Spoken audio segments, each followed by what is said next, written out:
L'Ukraine a lancé sa plus grande attaque contre le pétrole russe à ce jour. Une flotte stupéfiante de plus de 300 drones vient de frapper le plus grand dépôt de pétrole de Russie, ainsi que certains sites d'infrastructures clés. Et le président russe Vladimir Poutine est furieux. Malgré ses efforts, il ne parvient pas à empêcher l'Ukraine d'attaquer l'infrastructure énergétique de son pays. Dans la vidéo d'aujourd'hui, nous expliquerons comment la frappe a eu lieu et comment l'Ukraine a intensifié ses attaques de drones depuis que Poutine a dit qu'il ne consentirait pas à un cessez-le-feu. Nous répondrons également à la question clé. Que signifient ces frappes pour la Russie et l'Ukraine? Le 16 mars, Euromaidan Press a rapporté que l'Ukraine avait lancé l'une de ses frappes de drones les plus impressionnantes de la guerre. Une énorme flotte de 337 drones a pris son envol, pénétrant profondément en territoire russe et illuminant le ciel au-dessus de Moscou. Quand tout a été dit et fait, l'Ukraine a réussi à arrêter les opérations du pipeline Doujba, qui représente environ 50% de l'ensemble de l'approvisionnement en carburant de Moscou. Voici comment tout s'est passé. Tout a débuté quand l'Ukraine a réussi à détruire de nombreuses défenses aériennes russes en Crimée. Le territoire que Poutine a annexé en 2014 a été un champ de bataille clé dans la guerre en Ukraine. La Russie voulait utiliser sa base en Crimée pour attaquer le sud de l'Ukraine par la mer Noire. On espérait aussi qu'il sécuriserait la mer Noire au début de l'invasion de Poutine, permettant le transport de troupes et d'équipements par voilier navigable. Cela ne s'est pas produit. Au lieu de cela, l'Ukraine a ciblé de manière stratégique la flotte russe de la mer Noire avec des frappes de drones et de missiles. Ces frappes ont détruit un tiers de la flotte russe, la Russie ne pouvant pas la reconstituer à cause du refus de la Turquie de laisser passer des navires militaires par les détroits menant à la mer Noire. C'était déjà assez mauvais pour Poutine. Ce à quoi le dirigeant russe ne s'attendait pas, c'est que l'Ukraine étendrait ses assauts à la Crimée elle-même, préparant le terrain pour sa massive frappe de drones. Ces frappes contre la défense aérienne sont en cours depuis au moins juin 2024, date à laquelle le commandement stratégique des forces armées ukrainiennes a signalé qu'il avait détruit 15 des systèmes de défense aérienne S-300, S-350 et S-400 de la Russie en Crimée depuis mai de cette année-là. La perte des S-400 en Crimée a été un coût massif pour la Russie. Chaque unité coûte 600 millions de dollars à construire. La Russie vantant le S-400 comme le système de défense aérienne le plus avancé au monde. Il n'est pas aussi avancé que Poutine voudrait vous faire croire. Plusieurs stations en Crimée ont été détruites, l'Ukraine rapportant également qu'elle avait éliminé 10 points de contrôle et 15 stations radars en Crimée en juin. Il y a probablement eu plus d'attaques sur les défenses aériennes de la Crimée depuis. Quel est donc le lien entre ces éléments et la frappe de drone ukrainienne du 16 mars? Euromaidan rapporte que ces attaques en Crimée ont été accompagnées d'autres frappes en profondeur à l'arrière des défenses russes. L'Ukraine a également menacé de frapper à nouveau le pont du détroit de Kertch, qui offre une voie terrestre directe vers son territoire. Ces frappes et menaces ont contraint la Russie à déplacer les quelques défenses aériennes qu'elle avait laissées en Crimée pour couvrir ses points faibles. Poutine croyait avoir couvert l'Ukraine, ignorant qu'il suivait en réalité les plans de celle-ci. Le déplacement de ces défenses aériennes a créé plusieurs points faibles sur la ligne de front russe, laissant plusieurs cibles clés russes vulnérables. Vulnérables à des hordes de drones ukrainiens, pour être précis, qu'ils ont envoyés dans le ciel au-dessus de la Russie le 16 mars, donnant à Poutine sa nuit la plus agitée depuis le début de la guerre en Ukraine. Des rapports provenant de Russie suggèrent que les 337 drones de l'Ukraine ont frappé plusieurs cibles dans plusieurs oblasts russes, y compris Kirsk, Orel, Libetsk, Ryazan et Bryansk. Les lacunes dans les défenses de la Russie sont si massives que l'Ukraine a même pu cibler plusieurs raffineries de pétrole dans la région de Moscou, ce qui nous amène à l'attaque principale, la frappe sur le pipeline Doujba, l'Association internationale des transporteurs de pétrole, ou Association internationale des transporteurs de pétrole dit que le pipeline Doujba est l'un des plus grands réseaux de pétrole du monde. Il s'étend sur plus de 3400 miles, le pipeline commençant dans la région d'Almytskiv en Russie. Dans cette région, plusieurs pipelines transportant du pétrole brut de la mer Caspienne, de l'Oural et de la Sibérie se rencontrent. Le pipeline Doujba étant ensuite utilisé pour transporter ce pétrole brut vers plusieurs lieux clés. Moscou est l'un de ces lieux. Une raffinerie près de la capitale russe transforme le pétrole brut qui circule dans le pipeline Doujba en produits pétroliers utilisables, tels que le pétrole et le diesel. Cependant, le pipeline sort aussi de Russie. Il entre à Morzer en Biélorussie, avant de se diviser en branches nord et sud. La branche sud continue à travers l'Ukraine et entre en Slovaquie, en République tchèque et en Hongrie. Souvenez-vous de ce dernier pays. Il est important, lorsque nous creusons les raisons pour lesquelles l'Ukraine a mené cette frappe. Quant au pipeline nord, il se rend en Pologne et en Allemagne via la Biélorussie. En tout, le pipeline 12 bar transporte jusqu'à 1,4 million de barils de pétrole par jour. L'Association internationale des transporteurs de pétrole affirmant qu'il a le potentiel d'augmenter à 2 millions de barils lorsqu'il est à pleine capacité. Le pipeline fournit environ 50% du diesel et de l'essence produits en Russie. Et l'Ukraine vient de retirer une énorme partie de ce pipeline de l'équation. Tout a commencé par une attaque de drones sur l'aérodrome militaire de Ryazan. Des explosions près de cet aérodrome ont mis les aéroports russes en état d'alerte élevé, selon Euromaidan. C'était toute une partie du plan de l'Ukraine. Cette première frappe sur Ryazan était conçue pour tromper les forces de Poutine, en leur faisant croire qu'elles n'auraient à faire face qu'à des attaques ciblant les aéroports. Ils se trompaient, car l'armée de l'air russe a poussé toutes ses capacités de réaction rapide vers Ryazan et d'autres aérodromes militaires. L'Ukraine s'est concentrée sur sa véritable cible, le pipeline Doujba. Une attaque de drone a détruit une station de contrôle cruciale, stoppant toutes les exportations de pétrole russe vers l'Europe centrale, dont la Hongrie. La station de contrôle était une cible intelligente. Une station de contrôle de pipeline de pétrole est un assemblage complexe de vannes, d'instruments et de raccords qui travaillent en concert pour s'assurer que le pétrole qui circule dans un tuyau va là où il doit aller. Pensez à eux comme des centres pour les pipelines. Sans station de contrôle, la Russie ne peut pas diriger le flux de son pétrole. Elle ne peut pas non plus surveiller et réguler ce flux, ce qui augmente la possibilité de problèmes de pression à l'intérieur de ces pipelines de pétrole. Lorsque l'Ukraine a ciblé la station de contrôle du pipeline d'Uzba, elle a empêché Moscou de contrôler le volume de pétrole circulant dans le pipeline. L'Ukraine a également empêché la Russie de maintenir les niveaux de pression requis dans son pipeline et a supprimé la capacité de la Russie à isoler les sections du pipeline qui pourraient nécessiter d'être réparées ou entretenues. En bref, l'Ukraine a rendu le pipeline d'Uzba moins efficace et extrêmement dangereux, avec un résultat évident. La Russie a dû fermer le pipeline. Pire encore pour Poutine, la frappe sur le pipeline d'Ozova n'était que l'une des nombreuses attaques aériennes que l'Ukraine a lancées sur le territoire russe au cours de la dernière semaine. Le 14 mars, l'Ukraine a envoyé ce qui s'apparentait essentiellement à un coup de semonce pour sa massive attaque de 337 drones qui est survenue quelques jours plus tard. Cette attaque visait une raffinerie de pétrole à Tuops dans le kraï de Krasnodar, détruisant un réservoir de stockage d'essence. Le gouverneur local, Veniamin Kondratiev, a été très direct sur les détails. La superficie de l'incendie est de plus de 1000 mètres carrés, soit environ 10 700 pieds carrés, et les services d'urgence sont à l'œuvre, a déclaré Kondratiev dans un post sur Telegram. Les médias russes ont rapporté que l'incendie était dû à des débris de drones plutôt qu'à une frappe directe. C'est une tactique courante des propagandistes russes. Au lieu d'avouer que les drones ukrainiens ont pénétré les défenses aériennes russes, ils ont essayé de présenter les attaques, comme si la Russie avait réussi à abattre le drone. La Russie prétend que le drone n'est pas responsable des dégâts causés. Nous avions une telle aptitude à le détruire qu'un petit drone a étonnamment généré d'immenses quantités de débris, qui ont mystérieusement déclenché de vastes incendies. Ces affirmations sont infondées. Selon le Kiev Independent, l'Ukraine n'a ni commenté, ni revendiqué la frappe. Cependant, il a clairement visé la raffinerie. Le journal Métro du Royaume-Uni offre plus de détails, affirmant que l'attaque a déclenché 10 explosions à la raffinerie de pétrole de Tuops, provoquant un énorme incendie qui n'était qu'à 55 miles d'un palais de 1,29 milliard que Poutine alliait avec vue sur la mer Noire. Cet emplacement nous indique également que les frappes de l'Ukraine contre les défenses aériennes de la Crimée ont de nouveau fonctionné. Tuops a été rendu possible par les lacunes que l'Ukraine a intelligemment créées dans les défenses aériennes de la Russie. Et il y a plus. 3 jours avant l'attaque de Tuops, l'Ukraine a lancé une autre attaque massive de plus de 300 drones, cette fois-ci visant principalement Moscou.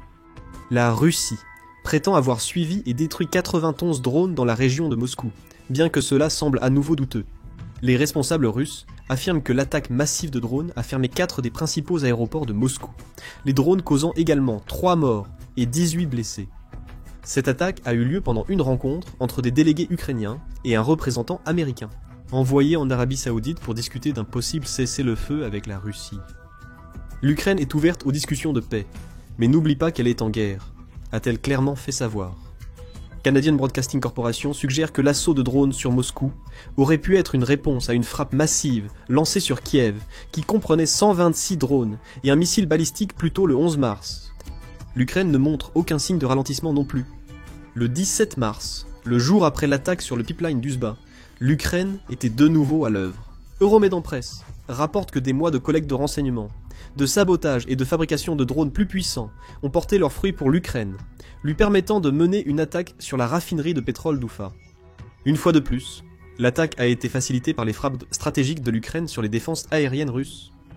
L'Ukraine a également profité de la présence d'agents en Russie, affirme le média, qui ont mené une série d'opérations de sabotage qui ont paralysé une installation S-400 à Yevpatoria, aveuglant essentiellement les quelques lance-missiles que Poutine avait stationnés en Crimée. Les lacunes créées par ce sabotage ont permis à l'Ukraine de cibler d'abord une raffinerie de pétrole à Novokobychuk, Samara, qui est responsable du traitement de 8 millions de tonnes de pétrole par an. Cependant, le point culminant de cette attaque était la raffinerie de pétrole d'Oufa. Située à une distance énorme de 869 miles de l'Ukraine, la raffinerie d'Oufa est un fournisseur de carburant clé pour l'armée russe et est responsable de la production de plus de 168 000 barils de pétrole par jour. Tout comme le pipeline Doujba, cette raffinerie est maintenant en flammes. Cela fait 2 importantes frappes de drones en 2 jours pour l'Ukraine. Le 16 mars, il a lancé sa plus grande attaque de drones à ce jour, avec 337 véhicules aériens sans pilote dévastant un important pipeline pétrolier russe. Le lendemain, il a probablement lancé son tir le plus précis. La victoire contre Oufa est l'attaque la plus profonde en territoire russe menée par l'Ukraine depuis le début de la guerre avec la Russie. Les deux sont impressionnants pour différentes raisons. Mais revenons sur la frappe de Doujba, afin que nous puissions poser une question clé. Que signifie cette massive attaque de drones pour la guerre en Ukraine ? L'Ukraine a accompli quelque chose ici, l'une des plus importantes étant de créer une pression sur Vladimir Poutine. L'Ukraine a rencontré les États-Unis le 11 mars pour discuter des conditions d'un cessez-le-feu, comme mentionné précédemment.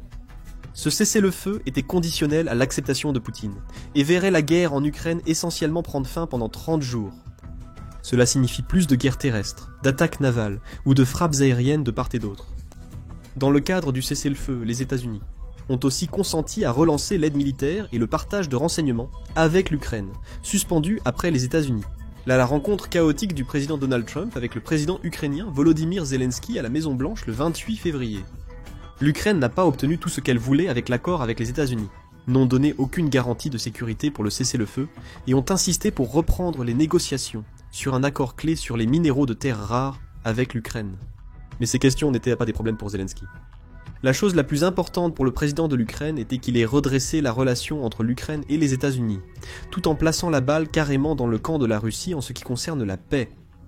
Ce fut un brillant coup diplomatique de Zelensky. La perspective de la paix, même d'un cessez-le-feu temporaire, a exercé une pression immense sur Poutine. Le président russe a répondu en rejetant essentiellement le cessez-le-feu. Il a prétendu qu'il restait encore des questions à résoudre, même s'il a dit que l'idée d'un cessez-le-feu était correcte. Poutine a affirmé que nous sommes d'accord pour cesser les hostilités. Mais il y a des problèmes dont nous devons discuter, et je pense que nous devons en parler avec nos collègues et partenaires américains, et peut-être avoir un appel avec le président Trump, et en discuter avec lui. Poutine tentait de ravir le pouvoir à Zelensky, maintenant que la balle était dans son camp. Selon The Guardian du 16 mars, Poutine et Trump discuteront probablement des termes durant la semaine. Ce qui nous ramène à la frappe sur le pipeline Doujba de l'Ukraine. C'était un rappel de Zelensky, pas seulement à Poutine, mais au peuple russe. C'est l'Ukraine qui rappelle à Poutine qu'il y a un accord de cessez-le-feu sur la table. Si Poutine refuse, les frappes ukrainiennes contre les infrastructures énergétiques russes pourraient s'intensifier. Poutine ne peut pas se le permettre. Le pipeline Doujba, essentiel pour les besoins énergétiques de la Russie, a été endommagé par l'Ukraine, affectant ainsi les citoyens de Moscou. Ils seront contraints de faire face à moins de carburant pour leurs voitures et à une perturbation des approvisionnements en pétrole pour le chauffage, ce qui crée une pression interne pour Poutine. Son peuple deviendra en colère, surtout lorsqu'ils ressentiront la douleur causée par les frappes de l'Ukraine, tout en sachant que leur président traîne les pieds dans un cessez-le-feu proposé. Bien que la frappe sur le pipeline Doujba seule soit peu susceptible de pousser Poutine à accepter un cessez-le-feu, il y a d'autres problèmes que la frappe crée. Comme indiqué précédemment, la Hongrie est un des principaux destinataires du pétrole transitant par l'oléoduc Doujba. La nation se trouve également être le seul membre de l'Union européenne, ou Union européenne et de l'OTAN, qui semble soutenir Poutine plutôt que Zelensky. La Hongrie a tenté à plusieurs reprises d'étouffer les tentatives de l'Union européenne d'envoyer de l'aide à l'Ukraine. Le premier ministre du pays, Viktor Orban, a même choisi de quitter la salle en décembre 2023 lorsque les délégués de l'Union européenne ont commencé à parler de la possibilité que l'Ukraine devienne membre du collectif. Ne vous y trompez pas, la Hongrie entretient des liens étroits avec la Russie. Si proche, en fait, que le pays a choisi de conserver Doujba comme son principal pipeline pour le pétrole brut en octobre 2024. Les approvisionnements avaient été temporairement interrompus quelques mois plus tôt suite à l'imposition de sanctions plus sévères contre la compagnie énergétique russe Lukoil. Cependant, la Hongrie a reçu une exemption de ces sanctions, aux côtés de la Slovaquie et de la République tchèque, car elle n'avait pas d'autres alternatives. 50 Union européenne a exhorté la Hongrie à diversifier ses ressources. Elle ne l'a pas fait, et elle ne le fera pas, du moins en ce qui concerne le pétrole. Maintenant, la Hongrie a perdu l'accès à un pipeline qui était responsable de livraisons constantes de pétrole, s'élevant à 3 900 000 tonnes métriques. Euromeden rapporte que la Hongrie obtient la majorité de son pétrole du pipeline Doujba, ainsi que 40% de son gaz. Avec l'arrêt du pipeline, elle sera forcée, bien que temporairement, de se procurer du pétrole et du gaz beaucoup plus chers auprès de pays comme la Norvège et les États-Unis. C'est une mauvaise nouvelle pour la Hongrie. Si grave que le ministre des Affaires étrangères du pays, Peter Szijjarto, est allé jusqu'à prétendre que la grève du pipeline en Ukraine est une attaque contre la souveraineté de la Hongrie. Non seulement l'énorme attaque de l'Ukraine cause de gros problèmes à l'un des alliés européens les plus fidèles de Poutine, mais elle crée également plus de problèmes pour la Russie elle-même. La perte de Doujba force la Russie à desserrer son emprise sur le secteur énergétique hongrois. Cela permet à d'autres fournisseurs de s'implanter. La Hongrie pourrait se tourner davantage vers l'énergie nucléaire, en raison de l'instabilité potentielle de ses approvisionnements pétroliers russes. La loyauté d'Orban envers la Russie sera mise à l'épreuve si l'Ukraine continue de frapper Doujba, perturbant l'approvisionnement énergétique hongrois. Seul le temps nous le dira, mais c'est une belle victoire secondaire pour l'Ukraine qui a créé des tensions entre la Hongrie et la Russie. Enfin, il y a les aspects économiques de la frappe de Doujba à prendre en compte. L'attaque de l'Ukraine a fermé un pipeline qui est responsable du transport de jusqu'à 1,4 million de barils de pétrole brut par jour. Au 11 mars, un seul baril de brut se vendait pour 67,6. Un rapide calcul nous indique que chaque jour où le pipeline Doujba est à l'arrêt coûte à la Russie plus de 94,6 millions de dollars. Les réparations du pipeline sont en cours mais pas encore terminées. La réparation prendra probablement plusieurs jours, d'autant plus que l'Ukraine a frappé une station de contrôle du pipeline. La Russie ne peut pas se permettre de précipiter les réparations sur des composants aussi vitaux. Cela mettrait tout le pipeline en péril. Elle devra donc prendre son temps. Si le pipeline Doujba est hors service pendant une semaine complète, l'Ukraine pourrait avoir coûté à la Russie plus de 662 millions de dollars. De plus, Poutine saura que l'Ukraine pourrait encore cibler le pipeline. Il y aura de multiples stations de contrôle, certaines étant désormais vulnérables suite à la manipulation habile par l'Ukraine de la défense aérienne russe. D'autres frappes, de diversion, ouvriront de nouvelles brèches, ce qui pourrait marquer le début d'une série d'attaques visant l'industrie pétrolière russe. Le résultat net sera moins d'argent entrant en Russie, augmentant la pression sur Poutine après son refus d'un cessez-le-feu immédiat. Ajoutez à cela les nouvelles tensions entre la Russie et la Hongrie. Et la frappe de drone 337 de l'Ukraine a créé beaucoup plus de problèmes pour Poutine qu'il n'aurait jamais imaginé en affronter chez lui. Et l'Ukraine va continuer à frapper le pétrole russe. Elle l'a prouvé avec ses attaques du 17 mars sur les raffineries de Novokubichevsk et d'Oufa. La pression sur Poutine va s'intensifier, car l'Ukraine peut maintenant causer des milliards de dollars de dégâts à l'économie russe déjà fragilisée.